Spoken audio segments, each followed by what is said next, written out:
Binge the full week of The Ray Taylor Show ad-free over at inspireddisorder.com/plus. This is The Ray Taylor Show.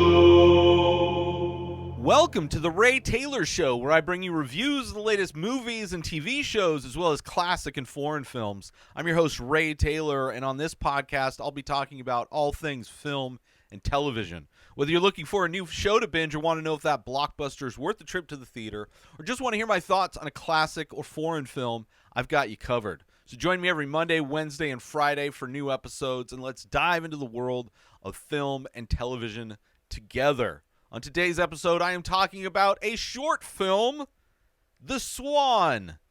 Came out this year, 2023, written and directed by Wes Anderson, based on the work of Roald Dahl, starring Rupert Friend, Rupert Friend, Ray Fiennes, and Asa Jennings. This is a small, brilliant boy is tormented by two large, idiotic bullies. A fun description of this short film that has a runtime of only 17 minutes. I was surprised. So, Wes Anderson released, I believe, 4 short films on Netflix, all based on Roald Dahl stories, writings, short books, whatever. And I'm going to go through each week and talk about a different one. Last week was the wonderful story of Henry Sugar, which was amazing. Which I think was a little bit longer, maybe 40 minutes or so, a little bit longer runtime. This one only 17 minutes, and all seemingly so far done in a similar style. Obviously, Wes Anderson has a very unique aesthetic unto himself. But also he added a new kind of element to his style where the narration is basically direct narration from the writing of Roald Dahl, whatever the short story is based on. So it's a weird effect that happens combining that what is almost an audiobook to the visual styles of Wes Anderson. It is an interesting kind of magic trick that happens. The theme of this short film, The Swan, is pretty great as well, and doesn't reveal itself till the end, but still showcases Wes Anderson's style, Wes Anderson's ability to capture absolute beauty from every angle. And it's not as impactful, I would say, as the wonderful story of Henry Sugar, but still a great installment in the series. Still very beautiful, and really, in its simplicity, this one's a little bit more basic than that previous one. But in that simplicity, really showed how magical this style is, what Wes Anderson's doing.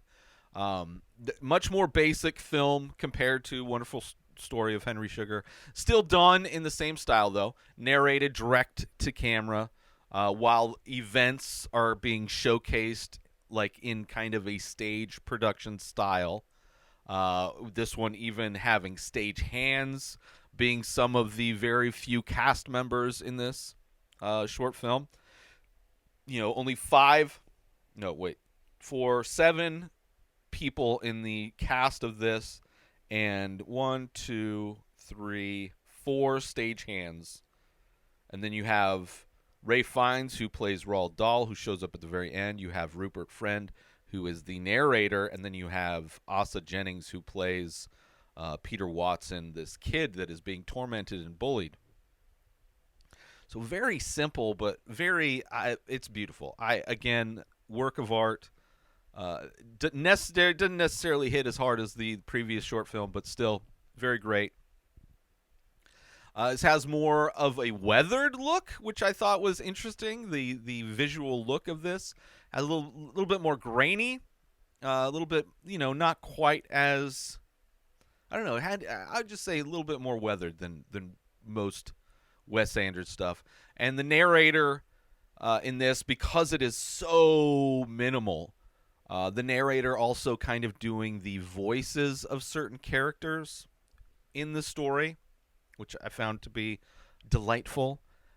And you have, as the story's going on, it's almost as if you're walking through what seems like a maze of shrubs, tall grass, hay bales, opens up into a bigger world, of course, but very interesting production and set design. So many different camera angles, top down, vertical, up in the like straight up in the sky. Just very interesting camera angles. Obviously, always symmetrical, always well balanced, as Wes Anderson is known to do. And it's one that's so beautiful. Every frame of this short film is gorgeous. Just beautiful compositions throughout. I love the production design. There's an aspect of this where you see swan wings. Those were great as well. It's like the way they're displayed, these swan wings that are put on to our narrator as like costume feature almost. And then there's a white background. So it's like the white wings against a white background. Beautiful. Just so beautiful. The whole thing. And the story itself, kind of a bit brutal, because it's all about this kid being bullied by these two guys, these other two kids. But told in a Wes Anderson style, which makes it seem more lighthearted, right? It could be, if this was like some grounded tale of like some grounded take on a kid being bullied by two kids and all of the things that these kids do to him, it would be a lot tougher to watch. Let's take a short break from this episode. Listeners, let me paint a picture for you. Imagine owning a piece of art that not only is visually striking, but also exclusive. Dive deep into the world of The Many Faces, a series that's now available as high-quality, limited edition prints. Each piece captures the essence of abstract and surreal beauty, making it a perfect conversation starter for your space. What makes these prints even more special? They're all hand-signed and numbered by the artist. Me, adding that personal touch of authenticity. And the best part, you don't need to break the bank to own one. Starting at just $5 for a 4x6, the sizes and prices scale up, giving you options to suit your space and budget. Art collectors, enthusiasts, or anyone who loves unique pieces, this is your chance. Elevate your walls and own a piece of limited edition artistry. Head over to inspireddisorder.com and secure your exclusive print today. Now let's get back to the show. But I do want to talk about spoilers. Obviously, this is going to be a short review. This is a short film. We'll see if my review has a longer runtime of the film. It might. They might be close. But I do want to spoil it. So if you haven't seen The Swan yet on Netflix, go check it out. It's only 17 minutes. But from here on out, I'm going to be talking about specifics. So you have this kid, one of the bullies, gets a gun. I don't know if it's his birthday or whatever, gets a gun. And he goes out with his friend to go shoot birds. And they shoot a bunch of small birds. They come across this other kid, Peter, and they decide they're going to torture this kid, right? They end up tying him up, putting him on railroad tracks, which the scene with our narrator kind of acting out this being tied up and put on these railroad tracks. And just as he's narrating and talking about the details of what this kid did when he was tied up, that adds a layer to this. Like, imagine, when you read a book or listen to an audiobook, the events of the book play in your head. You see, like, you're given the details in the writing of the book, and in your head you see those details come to life.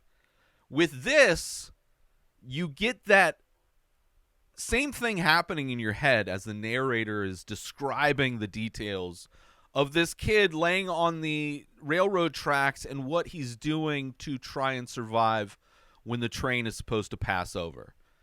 digging his head into the sand. Maybe he'll tilt his head so it's a little bit shorter. He'll pigeon toe his feet so they don't get run over, right? So all of that stuff, you still have that layer of detail playing in your head. And the visual is the simplistic Wes Anderson style. And the two together, the detailed mind image laid over what you're seeing with what Wes Anderson is showing you, is like beautiful. It is like this beautiful magic trick that's happening where the images you're seeing on screen are combined with the images you're seeing in your own head, and really provides like this crazy special effect that I don't think you could get any other way. I don't think you could get if Wes Anderson had shot this with any more. It would take away, it would distract from the details that are in your head, right? It's the perfect marriage of having minimal visual aesthetic on screen and hyper detail in your own head, and merging those two images together. I thought it was beautiful. We also find out that the narrator is the boy that is being tortured, so we know that the boy survives, unless it's, a situation with, where that's all a lie. But, we get that, which is kind of relieving, knowing, this kid's being tied up and put on railroad tracks, which is only the beginning of the torture. So it's good to know, okay, he didn't get sucked up, he didn't get run over. Like, he survives whatever else is going to be happening to him. Then they take this kid who's still tied up, they take him, and they go shoot a swan. Right? And after they shoot the swan, they get the swan. I think they make Peter go get the swan. And then they cut the wings off, which, of course, the detailed narration of what it's like, the knife going into the bird and cutting the tendons, all that kind of stuff. And then they strap the wings to this kid's arms. And it's like, these kids are so messed up, right? They tie the kid to the tracks. Train goes over the kid survives. They're like, now we're not done. And this is all at gunpoint, by the way. Then they're like, okay, now we're going to go. There's another bird. Let's kill that bird for no reason, right? Because I got a gun. Have gun, we'll shoot. And then, okay, not only do we kill this bird, we're going to cut the wings off the bird and strap the wings to this kid that we're tormenting and torturing. And then what we're going to do, see that tree? I think it was a willow tree. See that willow tree, kid, with swan wings on you? I want you to go climb to the top of that tree and fly away. Meaning, I want you to climb up into that tall tree, and we want to see you jump, or we'll shoot you. It's just crazy. And of course, the kid in his head, he's thinking, well, I climbed the tree. They're not going to come after me. Like, I'll just stay up there, and they can go until they leave. But of course, he gets up there, doesn't move. They threaten to shoot him. She shoots, misses. The first bullet misses. And I don't know what kind of gun it is. It could be like a pellet gun. You can kill birds with a pellet gun. Regardless, I'm not a fan of guns. I hate guns. I'm not even a fan of toy guns, especially if they look real on any level. I've had real guns pointed at me because somebody really wanted to point a loaded gun at my head, and it's not a good feeling. I just, as far as inventions go, I think gun, especially living in America, seeing how this tool is used, this tool specifically designed to end life, is used to end life constantly in this country, and the fact that people protect it is just insane to me. But let's take a short break from this episode. Hey, loyal listeners of the Ray Taylor Show.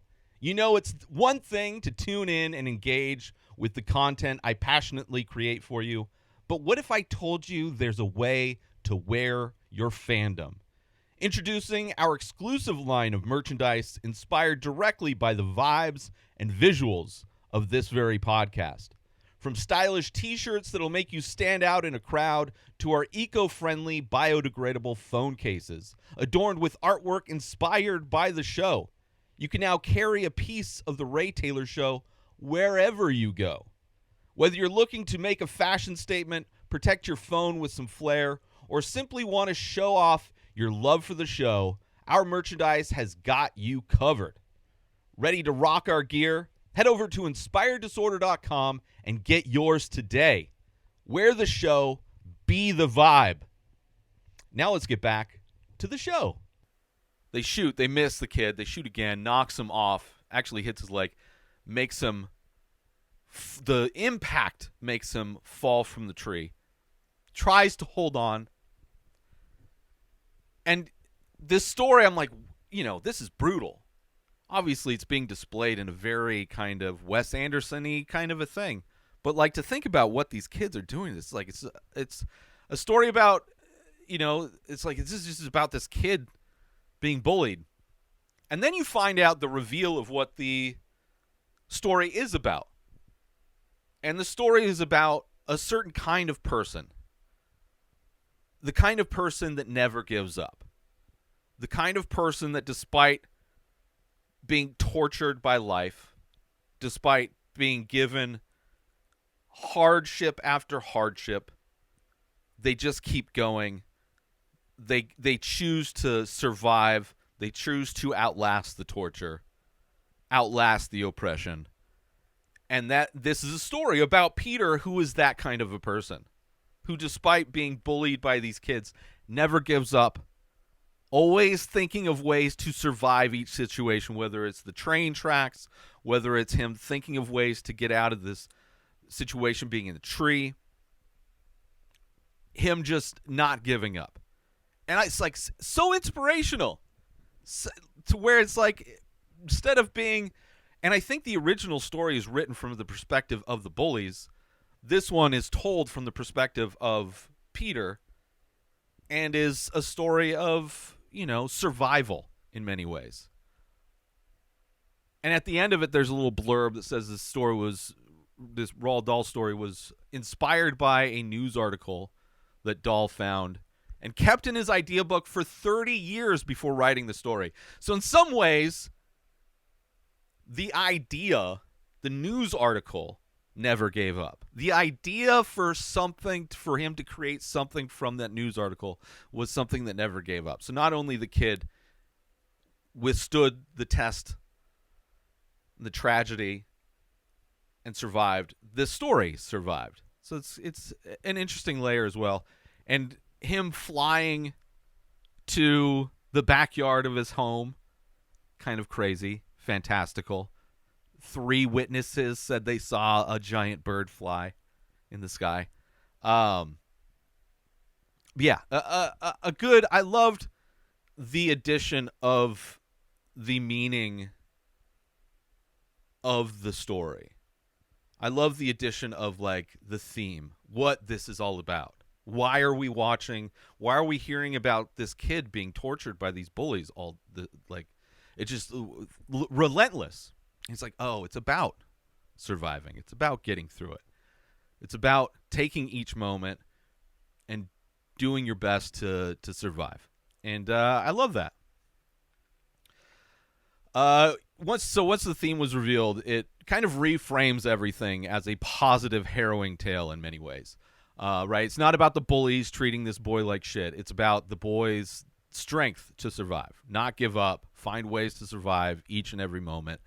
And the mixture of the narration, when when it's the bulk of the content is this narration, right, has a very audiobook feel. So you're seeing the details, like I said earlier, you're seeing the details of these events in your head like you would if you're reading a book. But you also have visually, we are watching Wes Anderson's interpretation of these things, how he chooses to visualize these things. And in some ways, it tricks your brain into almost thinking like Wes Anderson in some ways. Like, you can, in watching this, hearing the words, the original words of the story, and seeing how Wes Anderson interprets that, you can almost see the equation, the creative equation, algorithm that is in Wes Anderson's head that is translating those words into what we are seeing, what he is choosing to show us. So it's an interesting angle to kind of almost step into Wes Anderson's head in a way too. Magical though, kind of it's also kind of a magical layer that's draped over this minimalist style of Wes Anderson. Absolutely brilliant. I love the style. I'm loving these short films. It's a cool magic trick seeing how this all comes together. Amazing. I want to thank everybody for tuning in to the Ray Taylor Show. I hope you enjoyed my thoughts on the Swan. Don't forget to tune in on Monday, Wednesday, and Friday for more movie and TV show reviews, and join the conversation by leaving a comment or rating on your favorite podcast platform or over on youtube.com/inspired disorder, where all these episodes are available in video form. Until next time, enjoy the show. Subscribe to the Ray Taylor Show on YouTube and everywhere podcasts are found. Binge the full week ad-free over at inspireddisorder.com/plus. Purchase Ray Taylor Show merch over at inspireddisorder.com. Have a wonderful day, everybody. Peace out! Today is the day where you wake up and you realize that everything that you've been dreaming about, everything that you've been wanting, every goal and wish and hope that you've ever had can become real. Dreams can come true. What you manifest in your mind, you can bring to reality.